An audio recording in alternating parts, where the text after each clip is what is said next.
Hello friends, આજે આપણા ખેતરમાં મોર ઢેલે ઈંડા મૂક્યા હતા 2-3 દિવસથી. તો આપણે એ બાજુ જતા નહોતા કારણ કે પછી એના ઈંડા સેવા ના આવે. તો આજે આપણાને જાણવા મળ્યું છે કે ઢેલ નથી રહી, એને કોઈ જંગલી જાનવરે એના ઉપર હુમલો કરી અને તેને મારી નાખી છે. તો મિત્રો આપણે જોઈશું કે તેનું માહોલ કેવો છે અને એના ઈંડા છે કે નહીં. હાલમાં આપણાને આપણા ફેમિલી દ્વારા જાણવા મળ્યું છે કે આવું થયું છે. તો આપણે જોવા જઈએ છે.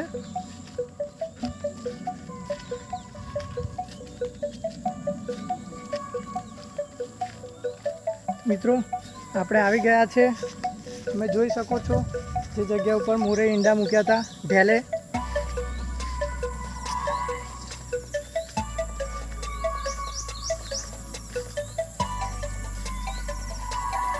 તો ફ્રેન્ડ્સ, આપણે આવી ગયા છીએ જગ્યા ઉપર. તમે જોઈ શકો છો કે આ જગ્યાએ ઢેલે અહીંયા ઈંડા આપ્યા હતા. જોઈ શકો છો ફ્રેન્ડ્સ,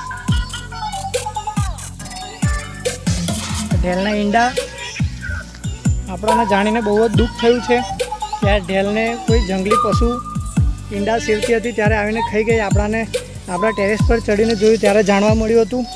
દેખો મિત્રો, એને આવી રીતે મારી નાખેલ છે. કોઈ જંગલી પશુ આવ્યું હશે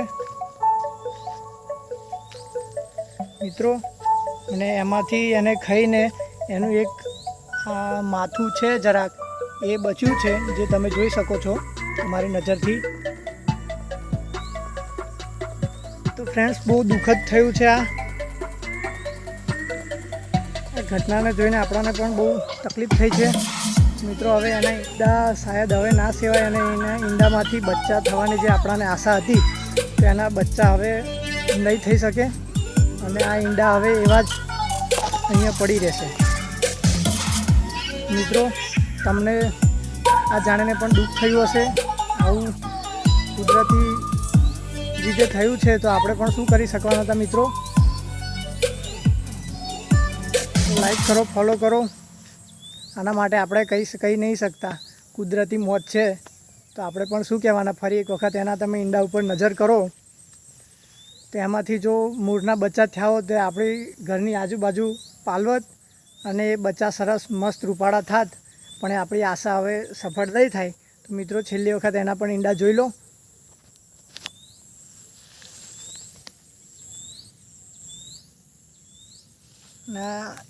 એના ઈંડા સેવતી વખતે ઝપાઝપીમાં એક ઈંડું આ બાજુ આવી ગયું છે મિત્રો, અને એના પીછા બધા વિરાયેલા છે મિત્રો.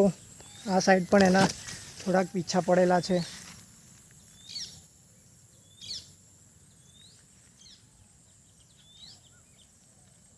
તો ફ્રેન્ડ્સ, લાઈક કરો, ફોલો કરો અને આવા જ નવા બ્લોગ જોવા માટે સતીશ જોશી બ્લોગને સબસ્ક્રાઈબ કરો ચેનલને.